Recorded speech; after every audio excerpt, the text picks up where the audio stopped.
नमस्कार दोस्तों, स्वागत है आपको अपने चैनल यूट्यूब क्लासेस में। मैं उत्कृष्ट वैष्णव स्वागत करता हूँ आपका आज एक बार फिर से। शुरू करते हैं आज का session with updates. Friends, first of all यदि आप हमारे चैनल पर पहली बार विजिट किया है तो अपने विजिट को कामयाब बनाएं और कामयाब बनाने के हमारे चैनल को सब्सक्राइब करें, लाइक करें और कमेंट ज़रूर करें।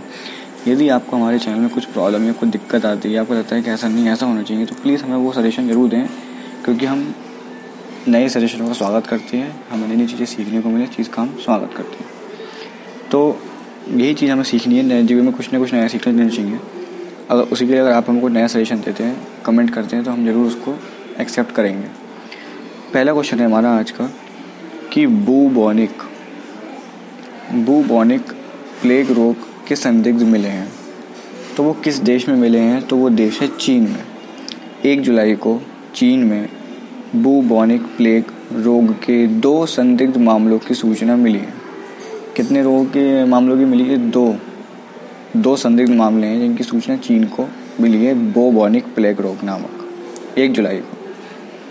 अगला क्वेश्चन है कि ऑफ यानी OFE ये एक उपग्रह है जिसको प्रक्षेपित किया है। इसका जो एक उपग्रह इसको प्रक्षेपित किया है इजराइल ने। 6 जुलाई को इजराइल ने OFE 16 जासूसी उपग्रह को सफलतापूर्वक प्रक्षेपित किया है। ये एक जासूसी उपग्रह है जिसको सफलतापूर्वक प्रक्षेपित किया है इजराइल ने। उपग्रह का नाम है OFE 16। अगर आपसे पूछा जाए कि अभी हाल ही में इजराइल ने कौन सा उपग्रह नामक सफलतापूर्वक प्रक्षेपित किया है, तो वो है OFE 16, 6 जुलाई को। अगला क्वेश्चन है श्री सप्तमाई गुरुकुल संस्कृत विद्यालय का स्थान कहाँ है? तो वो है नेपाल देश में। नेपाल जो कि हमारा पड़ोसी देश है, इसमें श्री सप्तमाई गुरुकुल संस्कृत विद्यालय का स्थान है। और नेपाल का एक ज़िला है इलम, उस इलम ज़िले में जाकर ये विद्यालय है। तो देश पूछे तो नेपाल और स्थान पूछे तो इलम। अगला क्वेश्चन है कि GRETI पर भारत का क्रमांक है।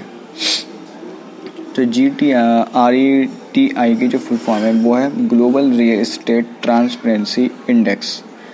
Global real estate transparency index पर भारत का क्रमांक क्या है 2020 में? तो वो पोजीशन है 34वां स्थान भारत का है, जो किसके संस्थान है? जो विश्व स्तर पर JLL और ला सैली संस्थान के द्विवार्षिक global real estate transparency index पर भारत का क्रमांक 2020 में 34वां है। बात करी जाए कि ये तो भारत की बात होगी कि भारत का जो क्रमांक है वो 34वां है। अब हम बात करें कि पहला स्थान किसका है, तो पहला स्थान है ब्रिटेन का। GRETI में पहला स्थान है, इसके बाद USA, फिर ऑस्ट्रेलिया। यानी कि पहले पर है ब्रिटेन, दूसरे पर है USA, तीसरे पर ऑस्ट्रेलिया, और इंडिया की जो पोजीशन है वो 34th रैंक। GRETI पर 2020 पे भारत का क्रमांक 34th। अगला क्वेश्चन है कि पहला राज्य जिसने हर घर में LPG कनेक्शन प्रदान किए हैं हर घर में, तो वो है हिमाचल प्रदेश। हिमाचल प्रदेश ने प्रत्येक घर में LPG कनेक्शन प्रदान करने के उद्देश्य को प्राप्त किया है, जो कि भारतवर्ष का पहला राज्य है। अगला क्वेश्चन है कि इस कार्यक्रम के लिए भारत ने समझौते पर हस्ताक्षर किए हैं। कार्य क्या है? कार्य है नमामि गंगे कार्यक्रम। विश्व बैंक और भारत सरकार ने नमामि गंगे कार्यक्रम के लिए समर्थन बढ़ाने के लिए $410 लाख के ऋण समझौते पर हस्ताक्षर किए हैं। कितने डॉलर जो ऋण है वो कितनी राशि है उसकी? $410 लाख। और कार्यक्रम है नमामि गंगे कार्यक्रम। विश्व बैंक और भारत सरकार ने इन दोनों ने मिलकर हस्ताक्षर किए नमामि गंगे कार्यक्रम के लिए $410 लाख के, जिसका जो समर्थन करने के लिए। अगला क्वेश्चन है कि मौद्रिक नीति विभाग के नए प्रभारी कार्यकारी निदेशक हैं, तो वो हैं MK सागर मौद्रिक नीति विभाग के नए प्रभारी कार्यकारी निदेशक नियुक्त किए गए हैं। जनक राज के सेवानिवृत्त होने के बाद, किसके बाद? जनक राज सेवानिवृत्त होने के बाद RBI के मौद्रिक नीति विभाग के प्रभारी कार्यकारी निदेशक M.K. सागर नियुक्त किए गए हैं। अगला क्वेश्चन है कि इस अभयारण्य को राष्ट्रीय उद्यान का दर्जा प्राप्त होगा, तो वो अभयारण्य कौन सा अभयारण्य है? देहिंग पटकाई वन्यजीव अभयारण्य को असम सरकार राष्ट्रीय उद्यान का दर्जा प्रदान करेगी, इसका उसने निर्णय लिया है। कौन सा अभयारण्य है? देहिंग पटकाई वन्यजीव अभयारण्य है ये, जिसको असम सरकार राष्ट्रीय उद्यान का दर्जा प्रदान करेगी, उसने उसका निर्णय लिया है। नेक्स्ट क्वेश्चन है कि उड़ीसा सरकार की योजना क्या है? उड़ीसा सरकार की जो योजना है वो है बलराम योजना। भूमिहीन किसानों को वित्तीय सहायता प्रदान करने के लिए उड़ीसा सरकार की ये योजना है, जिसका नाम है बलराम योजना। क्या है? भूमिहीन किसानों को वित्तीय रूप से सहायता प्रदान की जाएगी, जो कि ये उड़ीसा सरकार की योजना है और नाम है बलराम योजना। नेक्स्ट एंड लास्ट क्वेश्चन है कि UGC की स्थापना कब हुई थी? UGC की स्थापना कब की गई थी? ये आपका क्वेश्चन आज का क्वेश्चन है। आंसर है 1953 28 दिसंबर 1953 में UGC की स्थापना की गई थी नई दिल्ली में। 28 दिसंबर 1953 में नई दिल्ली में UGC की स्थापना की गई थी। विश्वविद्यालय अनुदान आयोग UGC विश्वविद्यालय अनुदान आयोग 28 दिसंबर 1953।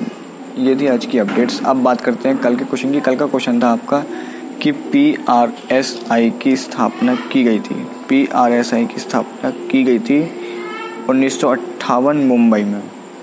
1958 मुंबई में PRSI की स्थापना की गई थी। अब बात करें आज के क्वेश्चन की। आज का क्वेश्चन है आपका कि FIDE की स्थापना कब की गई थी? FIDE की स्थापना कब की गई थी? आपका आज का क्वेश्चन नंबर डी है। सो फ्रेंड्स, जुड़े रहिए हमारे साथ चैनल पर। इसी तरीके से आपको और अपडेट्स मिलती रहेंगी करंट, इंटरनेशनल, नेशनल लेवल पर देश विदेश में क्या हो रहा है, क्या नहीं घट रहा है, सारी जानकारी आपको हमारे माध्यम से मिलती रहेगी। देखिए, करंट एक ऐसा चीज़ है, एक ऐसा सब्जेक्ट है जिसका आपको लिखना बहुत ही ज़्यादा आवश्यक रूप से ज़रूरी है। यदि आप ऐसा नहीं करेंगे तो कहीं ना कहीं आपसे जो अनएक्सपेक्टेड क्वेश्चन होते हैं वो मिस होते जाएंगे। हम एक नई चीज़ और शुरू करने जा रहे हैं। यदि आप लोग उस चीज़ के लिए इच्छुक हों, अगर हैं, तो मेरे को टेलीग्राम चैनल पर ज्वाइन कर यस ज़रूर लिखें, या मेरे को इस पर कमेंट जरूर करें, या मेरे व्हाट्सएप ग्रुप पर, फेसबुक ग्रुप, जिस पर भी आप कंफर्टेबल समझें उससे जुड़कर यस ज़रूर लिखें, क्योंकि मैंने वो चीज़ भी स्टार्ट नहीं की है। जो कि चीज़ मैं डालने सोच रहा हूँ वो है PDF में करंट की डालने की सोच रहा हूँ।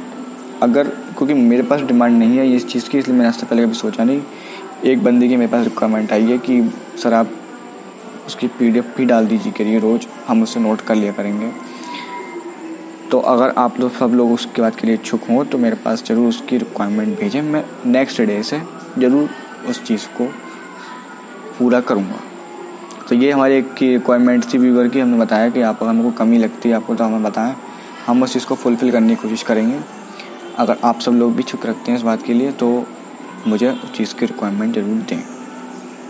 मिलते हैं अपने कल की नेक्स्ट वीडियो में। तब तक के लिए goodbye and best of luck. पढ़ते रहिए। धन्यवाद।